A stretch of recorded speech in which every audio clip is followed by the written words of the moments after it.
Welcome to My Mythical Meta. My name is Travis, and I'm joined by Randy. Hey. And Derek. Hello. The original Three Musketeers. The boys are back. The boys are back in town. I was trying to see who would crack first. It was Randy. The boys are back. Just the three of us today for this week's News from the Warfront. We found a couple of fun posts on our D&D this week. This is going to be a role-playing week for us. We found a post on our D&D, and it's called, What Do You Do After a TPK?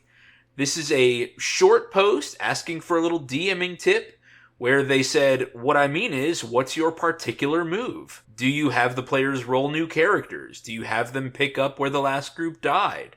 Do you just abandon the campaign altogether? What do you do when everyone in the campaign has died? How do you keep playing? How do you move on?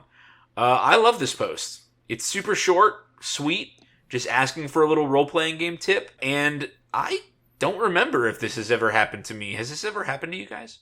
It's never happened to me. No, Derek. Where literally everyone in the party is defeated? No, I think it did happen to us once, Derek. When we were playing, I don't know if this is canon to the module, but when we were running the Dragon Queen Tyranny of Dragons, remember with Justin and Brandon?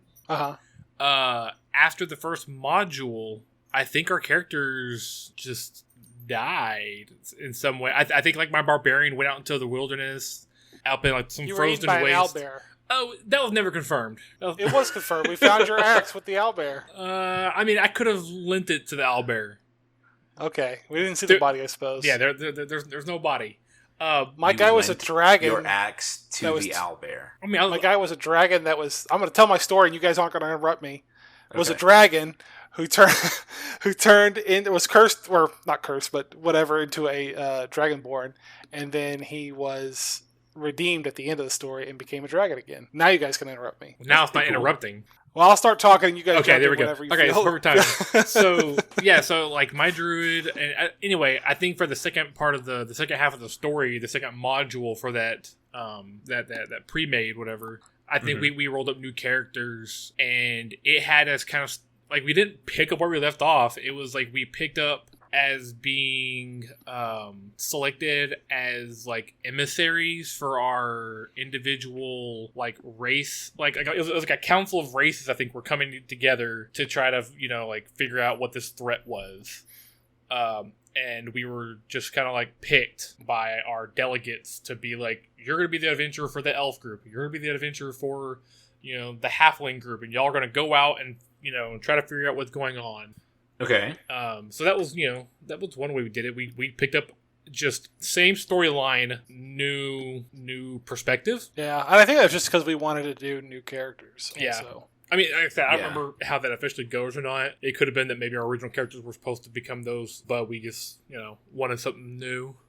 Yeah. And I've always been happy to have new characters. I've said this a couple times on the show that whenever I was growing up learning how to play D&D, it was with my scout troop, and it was a different adventure literally every single camp out.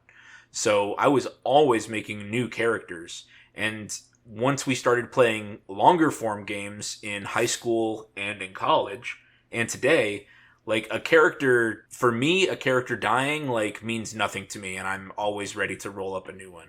Yeah. But a character doesn't even have to die for me to want to do that. Like Gerard just said, I'm hanging up my adventuring boots and I'm going to stay here and be a vigilante. Like, and that was it. So I know that he doesn't work in the party anymore if that's the choice he's making, which means I get to make a new character. Yeah, and that was fun. But it's really different, I think, if the entire party is killed at once. So first of all, do you think a total party knockout is ever, like, a good idea? I think it depends on the group. I was supposed to say, like, I guess, do you ever plan a total party knockout? No. It feels like if you're planning a TPK, then it's, like, a railroad plot moment. Not to say that all railroads are bad, but it's a railroad plot moment where something is going to be revealed afterwards. Yeah, that's one of the ones where I did like the split. You guys had two characters, and then one character like became like you guys were like fighting a lich-like character. Yeah. And I was going to have you guys lose, or not really die, but maybe just be corrupted or something like that. Essentially TPK, but then it just continues as you guys are evil characters. So I don't plan a TPK unless it's part of the story. Okay. Yeah, I feel like if you're a DM and you're just planning a random TPK, just I guess force your people to reroll. Like, I guess if you really hated all your characters all your players' characters, like you could do it, but it's like, there's a lot better options than. Like, there's no way to make that seem. I don't know. Demoralizing. I think exactly. Like, that's just the DM saying, "I hate all of your characters. Try again." Yeah. Like, and even then, you all got trapped in a lightning storm. How wacky that all of your characters got struck by lightning and died. Yeah, I was gonna say even then, like I just like, oh yeah, this is his twin brother. That is exactly the same. Like, there's nothing stopping me from just playing the same character under a different name or whatever. I don't know. Like, it doesn't really fix the problem. That's what they're going for. Right. I think, Poster, what you need to do is see what your characters want to happen. Like, we've had an episode in the past about fudging dice rolls and about making your dice work for you and work for your group in the way that you want it to work. And we have taken the stance that fudging dice rolls is occasionally okay if, in my opinion, if you're avoiding a situation like an accidental TPK. Yeah. Like I think I even said this back in the episode. If Link's adventure is to defeat Ganondorf, and then Link dies in the final fight, well, the game doesn't just tell you, well, you're done. Credits roll and you're not allowed to play the game anymore. Like, that's not how that works. It's going to bring you back to a place where you can go back again and try to win again. So role-playing games, like, maybe they should be like that. If your entire group, if you have a TPK on a big battle, maybe one thing you could do is just rewind and say, hey, let's try this battle again. Y'all should make better choices this time. Yeah, I don't think TPKs just happen by accident. Sure, there's like dice rolls and stuff, but the DM is literally like God. Whatever the DM says, it suddenly is. Right. So, like, there's in no situation a place where you could get into with a TPK that a DM couldn't, storytell the way out. Yeah. If that's what they wanted to do. Right, if it's what they wanted to do. Yeah. Well, I'm just saying, like, if the DM created a challenging but fair encounter and then, a couple well-placed crits against the players and a sneak attack made against the player because they weren't aware of a trap or whatever, like I feel like it can happen, especially if everybody's rolling up front in public, on the public tray. I mean, Derek, when we were playing Mage last time we were together, you saw one of my 10s explode 3 times. Yeah. So, like, dice flukes do happen. And in that case, what can the DM do besides, I guess, completely fudge the enemy's stats on the fly in order to make somebody not die? But well, I mean, maybe they're just knocked out, or maybe someone comes in to like take the get out, Mr. President. Yeah. Like, I mean, I feel like there's any number of things. Or like they kill one player, and maybe at that point the other players should start looking around and being like, okay, our chances of winning this encounter just went way down. Because we just lost a whole player's worth of action economy. So, try to get his body and run, or cut off his finger and run as fast as you can. I don't know.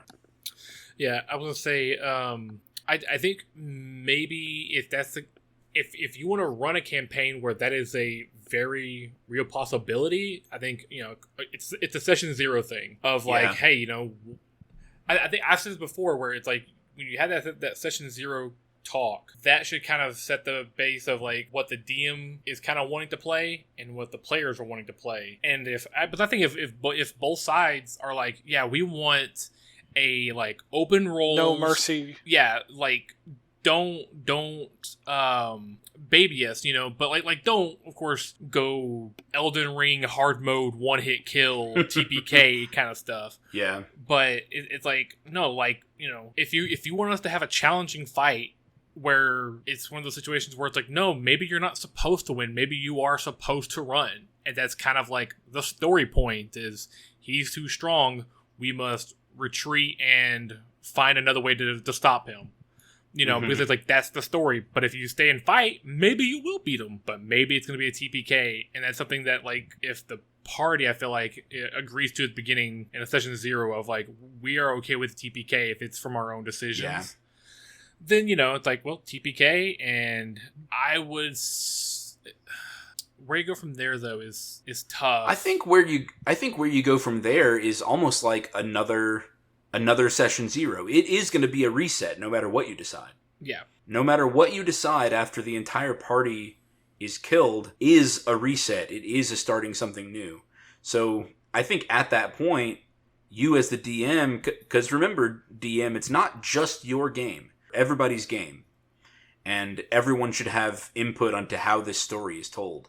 So maybe it's a vote or just a conversation of what is y'all's interest in continuing with these characters against this bad guy? Because if there's interest, in completing this story, then, give me until our next session to come up with more stuff, more ways to have brought you back, or I don't know, have the bad guy have saved or preserved your bodies in some way. Or the news of their defeat has reached town and a new band of adventurers has rallied. Or something. Like, the story can continue, but that's a choice that everybody has to make, not just the DM. And the story could end. But again, that's that's a choice that the entire group would need to make also. Yeah. Imagine all of us being in our 30s. It takes 4 months for us to get to play one game. And it's just like that's how we spend our days getting TPK'd. And it's like, okay, well, I'm not super interested in doing this anymore. Yeah.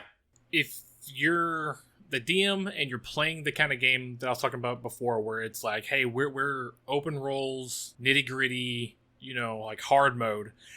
I think the DM should ahead of time have that kind of what if scenario planned out. Like, okay, all right, well, if we're playing this and it is a possibility, it's better to have just a quick, if they want to continue their current characters somehow, then it's like, okay, they were knocked, but they weren't murdered, like they were just knocked unconscious, downed, whatever, and they wake up in the big bad's dungeon. Maybe they all have phylacteries stored at the local temple back home. Yeah, something like that. Yeah. If you go into Divine Intervention is the easiest thing.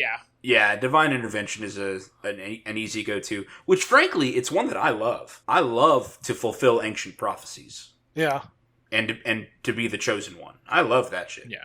But I actually like the whole, like, well, you die, you respawn back at a safe zone. I mean, that's very, like, I feel like, right now with all the isekais in anime, that I've seen several where it's like, oh, you die and you just, we all have like a soul stone basically linked back to wherever we last stayed ourselves, and our soul just, the goddess of this world just revives us somehow. I don't know. But yeah. Here's a fun idea. Now there are players who will say, like, well, that takes all the tension out of the game. It takes, whatever. But then that should have been communicated to begin with of like, well, I don't want that. The group doesn't want that. Well, then, you won't have that. That's kind of like, you got to kind of know the group. And I guess once the bad guy faces the same adventurers twice, then the bad guy is going to know that they have some way of coming back to life even if they kill them. And is going to start working on how to stop that from happening too. Yeah. Sorry, Derek. I know I interrupted you. Go ahead. I was going to say, here's a fun idea. The TPK happens, you die, you open your eyes. It's that morning. You've just gotten a premonition of the day to come. Ooh. I was thinking that exact same thing earlier, Derek, when we were... I was thinking, like, when Travis was talking about, like, well, that didn't go well. Let's rewind it and try again with new choices. I was thinking, like, maybe it's like someone had a final destination, the plane's gonna blow up kind of thing, like they have a prophetic dream. Yeah, just a vision. Yeah. So yeah, that's I was I thinking that really too. like that idea. Or That's really smart. or Okay, it's just- listener, that's our new go-to. yeah, I mean it's a good one. Like I said, or if everyone's down for it, it's like, well, I like Travis what you said. It's like news of the big well-known adventuring party has been slain, and then now it's up to the plucky underdogs that Yeah. were like, we're bronze level adventurers, and like those platinum diamond dudes just died. It's like, well, there's still the whole Demon King army out there, and people are fighting it, but we're Yeah. not there yet. Now it's up to the city guard to do their jobs. yeah, it's like, we're not there yet. We will keep leveling and try to get there. Yeah. It makes you think of like Goblin Slayer. There's a whole big demon war going on like the front line somewhere, and all this stuff is going on, and they're like, hey, you'd be a good help up to the front lines. Nah, goblins.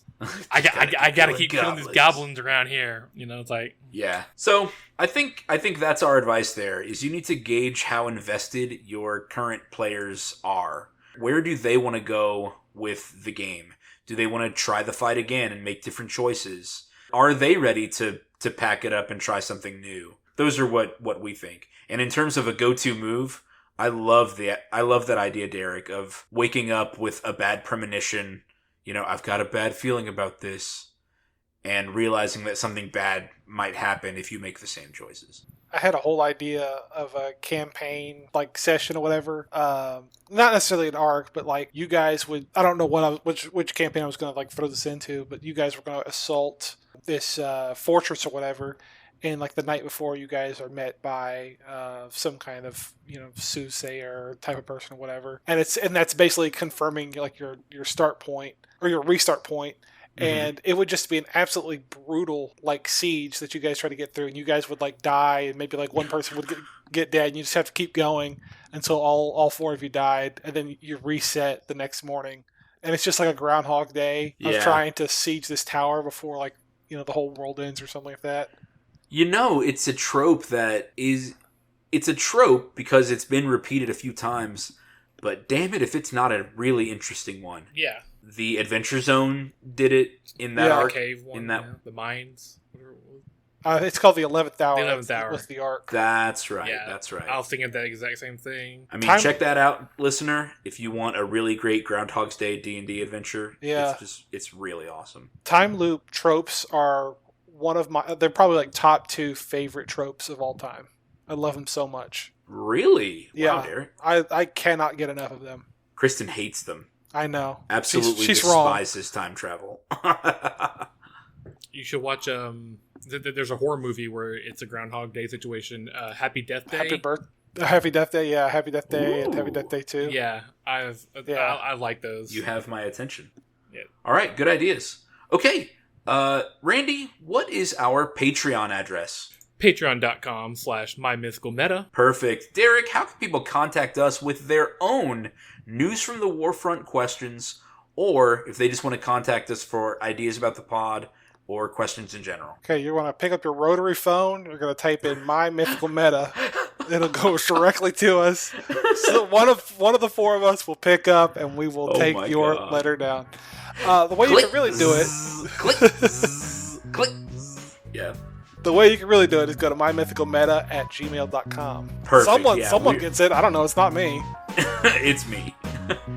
If you want to start a secret affair, start it at mymythicalmeta@gmail.com, where you will be swiftly denied and redirected to patreon.com/mymythicalmeta. That's where I host all my affairs with paying members. Real stands spend money. Show us you want it. All right, thank you guys for listening, and Randy, Derek, thank you guys for being my great friends. Adios. Later. Goodbye. This episode was sponsored by Eldorado Gaming. Use the promo code META for 10% off your order. Please like, comment, subscribe, and share. This episode was edited by me, Travis Konishek, and our intro and outro music is by Tyler Heath of the Oh Hellos.